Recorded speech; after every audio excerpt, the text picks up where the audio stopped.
설 음식 재료를 사두려고 냉장고 문을 열고 있었는데 며느리에게서 전화가 왔습니다. 각둑썰기한 당근과 대파가 가지런히 담긴 봉지가 여전히 싱싱해 보였죠. 올해는 갈비 양념을 조금 달게 할까, 잡채는 당면을 2봉지만 불릴까 고민하던 참이었습니다. 그런데 전화기 너머로 들려온 며느리 목소리는 생각보다 무르게 떨리고 있었습니다. 어머니, 올해 설은 그냥 저희끼리 조용히 보내려고 해요. 저는 순간 멈칫했지만 이내에서 밝은 척 대답했습니다. 그래. 요즘은 다들 그러고 산다면서. 말은 그렇게 했지만 손에 들고 있던 장보기 목록 종이를 쥔 채 손가락이 괜히 떨렸습니다. 전화를 끊고 나니 명절 준비가 아니라 나라는 사람의 자리를 지운 것 같은 기분이 들었습니다. 문득 몇 해 전 며느리가 서툴게 동그랑땡을 만들던 날이 떠올랐습니다. 기름이 튀어 앞치마에 점점이 묻어가면서도 모양 맞추겠다고 애를 쓰던 그 모습. 나는 결국 하나씩 다시 붙여냈고 며느리는 그걸 보며 웃으면서 이렇게 말했었죠. 어머니 거랑 제 거랑 모양과 맛이 너무 달라요. 그 말을 들었을 때 저는 괜히 기뻤습니다. 아, 나는 아직 필요한 사람이구나. 정말 그렇게 생각했었습니다. 그런데 시간이 흐르면서 며느리가 만드는 동그랑땡은 점점 더 동그랗고 더 맛있어졌고 부엌은 점점 제 자리가 아닌 것처럼 느껴졌습니다. 그때부터 우리는 도움이 아니라 간섭, 말이 아니라 잔소리로 서로를 오해하기 시작했죠. 냉장고 불빛이 이상할 만큼 밝게 느껴졌습니다. 김치통 손잡이를 몇 번이나 쥐었다 놓았다 하며 괜히 멀쩡한 냉장고를 탓해보기도 했습니다.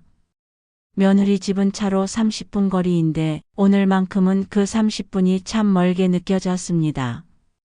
전화 하나로 건너지 못할 거리라는 걸 알게 되었습니다. 그날 밤 저는 장보기 목록을 조용히 떼어냈습니다. 며느리와의 통화를 끊고 난 뒤 집안이 유난히 조용했습니다.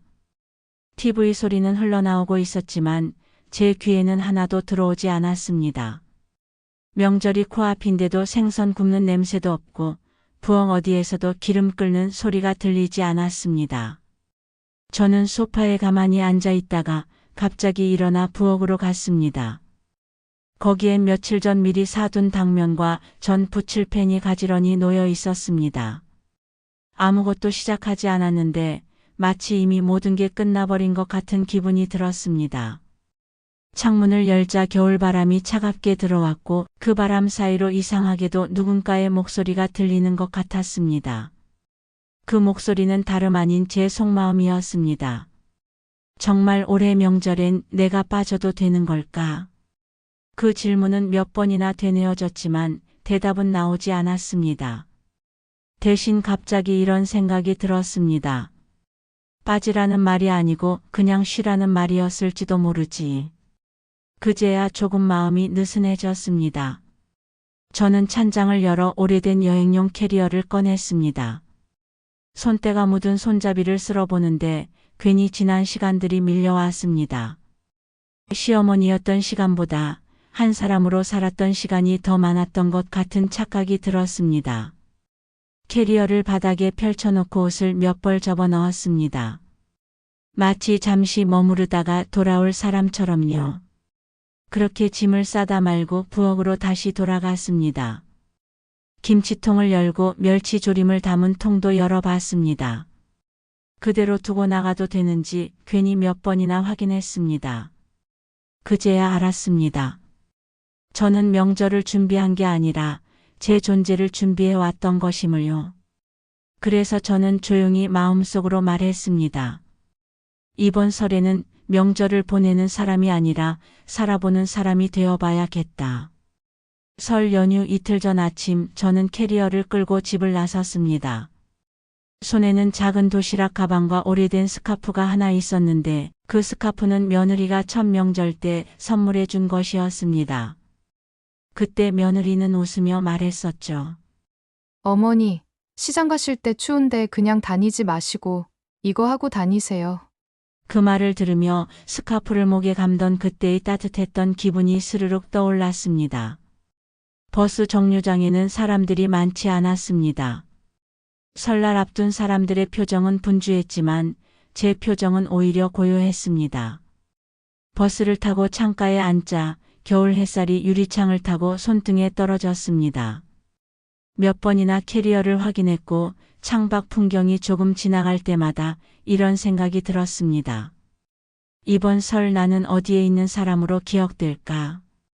버스가 시외로 접어드는 길, 눈이 소복히 쌓인 논밭과 가끔씩 보이는 고요한 마을 풍경이 이어졌습니다. 제 마음도 그 풍경처럼 조금씩 비워지고 있었습니다. 설레는 것도 아니고 그렇다고 슬픈 것도 아니었습니다. 마치 새로운 계절 앞에 서 있는 사람처럼 낯선데 따뜻했고 고요한데 편안했습니다. 계획해둔 곳은 작은 바닷가 마을 게스트하우스였습니다. 며느리 집에서 30분 거리였던 것이 이제는 버스로 2시간을 넘게 달려가는 거리로 바뀐 것이 참 묘했습니다. 마을 입구에 들어서니 바다 냄새가 코끝을 간지렸습니다. 차가운 바람에 머리카락이 날렸지만 그 바람이 이상하게 낯설지 않았습니다. 오히려 누군가 제 어깨를 토닥이는 것처럼 느껴졌습니다.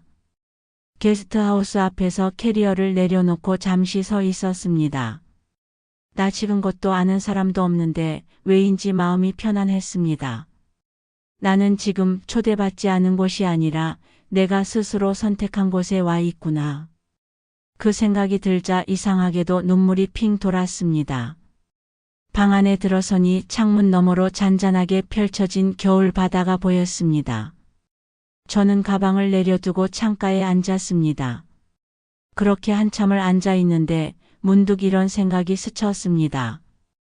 나는 지금 누군가의 시어머니나 어머니가 아니라 그냥 나로 앉아 있구나. 그 사실이 왜 이렇게 오래 기다려왔던 순간처럼 느껴졌는지 모르겠습니다. 첫날 밤은 낯설었지만 둘째 날 아침은 조금 다르게 느껴졌습니다. 게스트하우스 주인이 끓여준 미역국이 식탁 위에서 김을 올리고 있었고 새벽 바다는 잔잔하게 숨을 쉬고 있었죠. 명절 아침 미역국이라니 참 묘한 인연 같았습니다. 저는 한 숟가락 더 넣으며 속으로 생각했습니다. 이제는 누군가를 위해 차리는 밥상이 아니라 나를 위해 차려진 밥상도 괜찮겠구나. 식탁 맞은편에는 혼자 온 중년 아주머니가 앉아 계셨습니다. 저와 비슷한 나이처럼 보였고 어딘가 익숙한 표정이었습니다. 그분이 먼저 말을 걸었습니다. 저는 올해 처음으로 혼자 설 보내러 왔어요. 저는 괜히 웃으며 고개를 끄덕였습니다. 저도 올해 처음이에요. 그 아주머니는 웃으며 말했습니다. 처음이라 낯설죠. 그런데 이상하게 생각보다 덜 외롭지 않아요? 그 말이 참 이상하게 마음에 오래 남았습니다. 덜 외롭다는 말. 혼자인데 덜 외롭다. 혼자라서 오히려 덜 고립되는 느낌. 저도 그 말을 따라 속으로 천천히 되뇌어 보았습니다. 혼자지만 덜 외롭다. 그날 오후 방파제 쪽으로 천천히 걸어갔습니다. 바람은 차가웠지만 사람들 얼굴은 이상하게 따뜻해 보였습니다. 가족끼리 온 사람도 있었지만 혼자 온 사람도 적지 않았습니다. 어떤 할아버지는 바다를 향해 조용히 세배를 하는 듯 두 손을 모으고 있었고 어떤 중년 남자는 휴대폰으로 누군가와 통화를 하며 천천히 웃고 있었습니다. 그 모습을 보고 있는데 문득 이런 생각이 들었습니다. 아, 사람들은 각자의 설날을 보내고 있구나. 누군가는 북적이는 집에서 보내고 누군가는 무덤 앞에서 보내고 누군가는 바닷가에서 보내고 그 중에 나도 있는 거구나. 따로 떨어져 있는 사람이 아니라 나도 설을 살아가는 사람이라는 생각이 들었습니다. 바람이 세게 불어와 스카프를 만지며 목에 단단히 감았습니다. 그 스카프는 여전히 따뜻했습니다. 며느리가 골라준 색깔 그대로였죠. 순간 떠올랐습니다.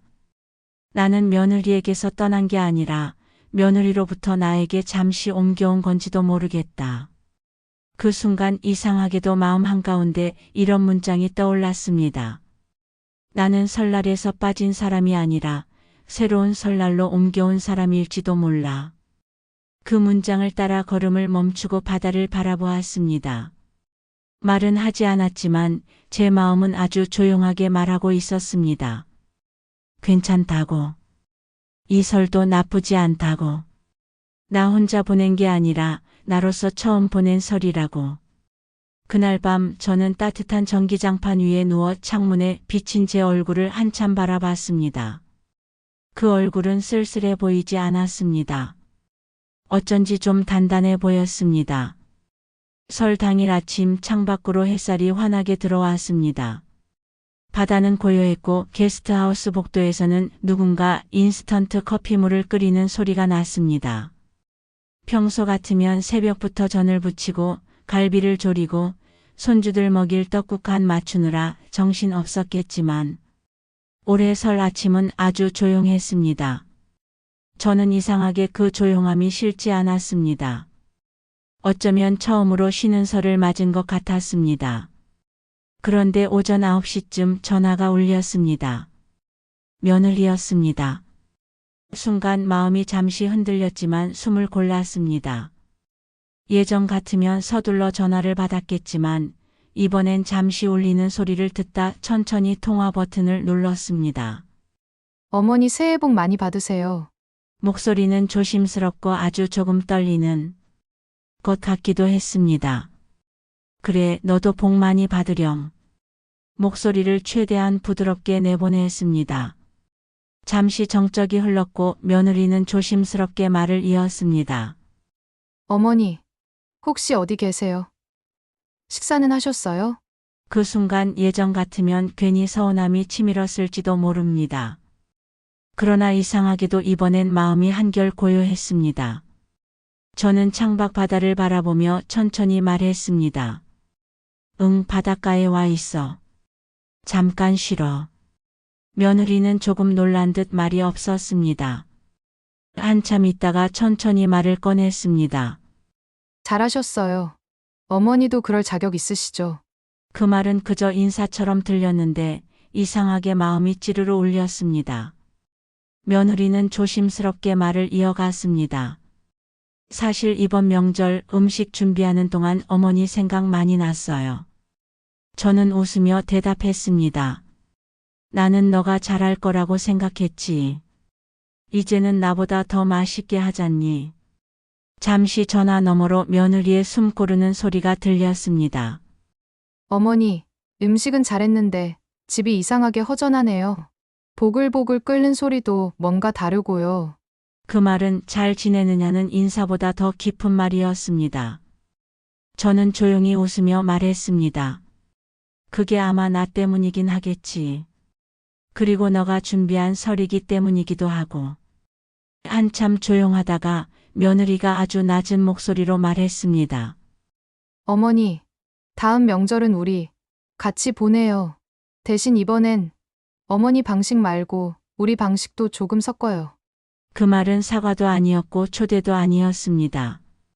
그건 어쩌면 우리가 다시 관계를 시작해 볼 수 있다는 틈 같은 것이었습니다. 저는 창밖 바다를 바라보며 천천히 고개를 끄덕였습니다. 그래. 다음엔 우리 같이 만들어 보자. 너희 방식이랑 내 방식이랑. 전화를 끊고 나서 잠시 휴대전화를 쥐고 있었는데 이상하게도 손바닥이 따뜻했습니다. 햇살 때문인지 며느리 목소리 때문인지 아니면 내가 조금 달라졌기 때문인지 잘 모르겠지만 오늘 아침은 참 부드럽게 시작된 설날 같았습니다. 아무도 없는 방에서 저는 조용히 중얼거렸습니다. 나는 올해 설을 혼자 보내는 게 아니라 나로 보내고 있는 거구나. 설 당일 오후 게스트하우스 주인이 작은 현수막 하나를 걸었습니다. 혼자 온 사람들의 작은 설 잔치. 처음엔 별 생각 없이 바라봤는데 시간이 지나니 그 문장이 참 이상한 위로가 되었습니다. 혼자 온 사람들의 설 잔치라니. 혼자인데 잔치를 할 수 있다는 게 어쩐지 마음을 간지렸습니다. 식탁에는 각자 가져온 음식들이 놓였습니다. 누군가는 약밥을, 누군가는 귤 한 봉지를, 그리고 저는 집에서 가져온 김치를 담아 갔습니다. 아주 작은 상이었지만 이상하게도 허전하지 않았습니다. 저는 그 모습이 낯설지만 따뜻했습니다. 명절은 꼭 북적이고 시끄러워야만 명절인 줄 알았는데 이렇게 조용하고 단정하게도 새해를 맞을 수 있다는 걸 그제야 처음 알았습니다. 서로 이름을 묻지는 않았습니다. 대신 이렇게 묻고 답했습니다. 올해는 어디에서 설 보내세요? 저는 이번에 처음으로 저한테서 설 보내요. 혼자인데 덜 외롭네요. 그 말에 모두 웃었습니다. 웃음이 컸던 것도 아닌데 이상하게 오래 남았습니다. 저 역시 웃으며 고개를 끄덕였습니다. 저도 올해는 혼자인데 괜찮습니다. 좀 단단해진 것 같아요. 식사 후 마을 주민 한 분이 작은 풍선을 나눠주며 말했습니다. 각자 새해에 바라지 않아도 되는 걸 적어보세요. 바라는 것이 아니라 바라지 않아도 되는 것. 그 말을 듣는 순간 저는 숨이 잠시 멎는 것 같았습니다. 종이에 펜을 대고 한참을 고민하다가 결국 이렇게 적었습니다. 모든 걸 내가 해야 한다는 생각. 그 아래에 아주 작게 이렇게 덧붙였습니다. 그리고 꼭 필요해야만 사랑받는 건 아니라는 생각도. 그 문장을 쓰는 순간 마음 한쪽이 천천히 비워지는 느낌이 들었습니다. 그리고 이상하게도 비워지는 그 자리에서 아주 조용한 따뜻함이 스며들기 시작했습니다. 마치 오래된 방에 커튼을 걷어 햇살을 받아들인 것처럼요. 그날 이후로 저는 마음속에서 시어머니라는 자리보다 한 사람으로 살아보는 연습을 조금씩 시작했습니다. 설날 아침에 전을 부치지 않아도 괜찮았고 누군가의 식탁에 초대받지 않아도 괜찮았습니다. 대신 저를 제 자리로 초대하는 법을 배우기 시작했습니다. 창문을 향해 앉아서 바람이 부는 소리를 듣고 있자니 이런 생각이 들었습니다. 이제야 알겠네요. 명절은 꼭 모여야만 온전해지는 게 아니라 마음이 머무는 곳이면 어디든 새해가 되는 거네요. 그리고 그곳에 올해는 제가 있었습니다. 누군가의 어머니도 시어머니도 말고 그냥 저. 설 연휴 마지막 날 아침 창문을 열자 바닷바람이 조용히 들어왔습니다. 바다 위에 햇살이 번지며 금빛 물결이 일렁였고 저도 모르게 그 풍경을 한참이나 바라보았습니다. 이 바닷가에서의 설이 이상하게 낯설지 않았습니다. 며느리의 집도 아니고 제 집도 아니지만 마음이 머무는 곳이라는 것이 어떤 건지 처음으로 알 것 같았습니다. 게스트하우스 로비에서는 사람들이 하나둘씩 짐을 챙기고 있었습니다. 몇몇은 서로 연락처를 나누고 있었고 어떤 이들은 한 번쯤은 다시 만나겠지만 다시 만나지 않아도 괜찮다는 얼굴이었습니다. 저도 조용히 제 캐리어를 끌고 나왔습니다. 누가 말하지 않았는데도 모두가 자기의 자리로 돌아갈 준비를 하고 있는 것처럼 보였습니다. 저는 버스를 기다리며 며느리에게 문자를 보냈습니다. 잘 지내니? 설 음식은 너무 많이 남기지 말고 잘 나눠 먹어. 문자는 길지도 짧지도 않게 보냈습니다. 예전 같으면 명절날 아침부터 전 사진, 떡국 사진을 보내며 이런저런 간섭을 했겠지만 이번엔 그럴 필요가 없었습니다. 대신 제 하루를 처음으로 제가 바라볼 수 있었기 때문입니다. 곧 며느리에게 답이 왔습니다. 어머니, 오늘 아침에 떡국 끓였는데 어머니가 해주시던 맛이 계속 생각났어요. 다음엔 꼭 같이 해요. 저는 화면을 천천히 바라보며 조용히 웃었습니다. 전처럼 마음이 복잡해지지 않았습니다. 이제는 그 말이 짐이 아니라 그냥 마음이라는 걸 알 수 있었기 때문입니다. 버스 창가에 앉으니 창밖으로 겨울바다가 멀어져 갔습니다. 길은 낯익으면서도 새로웠습니다. 집으로 가는 길이 아니라 나에게 돌아가는 길처럼 느껴졌습니다. 창밖 풍경이 바뀔 때마다 제 마음도 조금씩 바뀌는 것 같았습니다. 설 연휴를 보내고 나면 허무하던 예전의 명절과 달리 이번에는 뭔가가 시작되는 느낌이었습니다. 어쩌면 이것이 진짜 설이라는 생각이 들었습니다. 누군가를 위해 움직이는 날이 아니라 나 자신에게 돌아가는 길을 배우는 날. 시내에 도착할 무렵 저는 며느리의 집이 있는 방향을 오래 바라보다가 이내 고개를 돌렸습니다. 이번에는 그 집을 향해 가지 않아도 괜찮았습니다. 설을 함께 보내지 않았지만 우리는 서로에게 도망치지도 붙잡지도 않은 채로 잘 연결되어 있다는 걸 저는 알게 되었기 때문입니다. 집 앞에 도착해 캐리어를 끌며 올라가는 길, 발걸음이 예전보다 가볍게 느껴졌습니다. 문을 열며 제일 먼저 한 일은 전기주전자에 물을 올리고 창문을 활짝 여는 것이었습니다. 그런 다음 조용히 말했습니다. 이번 설은 나를 잃지 않고 나로 남은 설이라고요. 그리고 다음 설도 그 다음 설도 그렇게 보내면 충분하다고요. 집으로 돌아온 첫날 아침 저는 알람을 맞추지 않았습니다. 그렇다고 늦잠을 자지도 않았습니다. 그저 눈이 떠지는 시간에 일어나 창문을 열었고 작은 전기주전자에 물을 올려두었습니다. 바닷가에서 마셨던 허브차가 생각나서 뜨거운 물에 티백을 하나 넣었습니다. 특별한 맛은 아니었지만 향이 조용하게 퍼지는 게 이상하게 마음에 잘 맞았습니다. 명절은 끝났지만 제 일상은 조금 다르게 시작되고 있었습니다. 식탁 위에는 제가 새로 시작한 작은 노트가 놓여 있습니다. 표지에는 볼펜으로 이렇게 적었습니다. 나를 사는 방식. 처음엔 어색했지만 지금은 그 문장이 왜인지 제일 좋아졌습니다.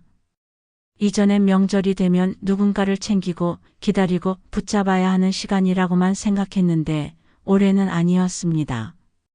저는 누군가에게 불리지 않아도 괜찮았고 내가 갈 곳을 내가 선택한다는 것이 처음으로 자연스럽게 느껴졌습니다. 며느리에게서 사진이 하나 도착했습니다. 손수 빚은 만두가 쟁반에 동그랗게 놓여 있는 사진이었습니다. 그 아래 짧은 메시지가 따라왔습니다. 어머니, 올해는 제가 만들었어요. 근데 맛은 아직 어머니 거 못 따라가네요. 저는 그 사진을 오래 바라보다가 이렇게 답장을 보냈습니다. 맛있어 보이는데 다음 명절에 맛 보여다오. 답장을 보내고 나서도 저는 휴대전화를 한참 쥐고 있었습니다. 예전처럼 보고 싶다는 말도 다음엔 꼭 오라는 말도 하지 않았지만 그 사이에 오가는 마음은 예전보다 훨씬 더 따뜻하고 단단했습니다. 꼭 붙어 있어야 가까운 것도 아니고 떨어져 있다고 멀어지는 것도 아니었습니다. 점심 무렵 저는 동네 슈퍼 앞 벤치에 앉아 햇살을 쬐었습니다. 장을 보러 나온 이웃들이 지나가며 인사를 건넸고 저는 평소보다 천천히 따뜻하게 인사를 돌려주었습니다. 예전에는 명절이 끝나면 괜히 허전했는데 올해는 아니었습니다. 설은 지나갔지만 저는 제 자리로 돌아왔고 그 자리가 생각보다 괜찮다는 것도 알게 되었습니다. 집으로 돌아오는 길 저는 문득 이런 생각이 들었습니다. 나는 더 이상 누군가의 역할로만 존재하지 않고 처음으로 한 사람으로 존재하고 있구나. 그리고 그 사실이 이상할 만큼 편안했습니다. 저녁이 되어 창밖에 불이 하나둘 켜질 때 저는 작은 등 하나 켜고 이렇게 중얼거렸습니다. 명절은 지나갔지만 나는 이제야 비로소 나로 살아가기 시작했다고요. 그리고 그걸 알게 된 이번 설이 참 오래 기억에 남을 것 같다고요.